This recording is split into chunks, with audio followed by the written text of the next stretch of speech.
Daghan king nangutanan nako kung asa daw makakuha og earnings ang mga vlogger. Makakuha na og earnings ang mga vlogger guys sa ako parang nahibawan guys no sa AdSense.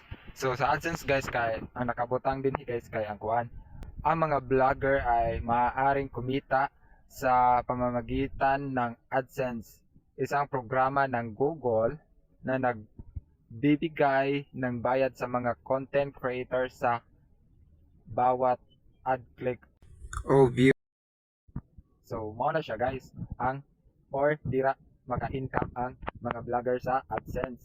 And then, kung daghan po kayo nangutana, kung ano daw nga usahay gagmay og sweldo, usahay dagko.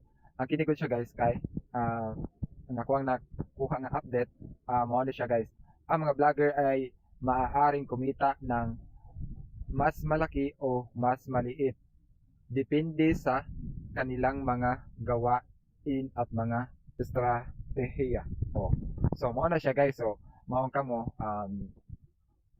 padayon lang kay pwede kang ma-income og dako, pwede ko ka ma-income og gamay.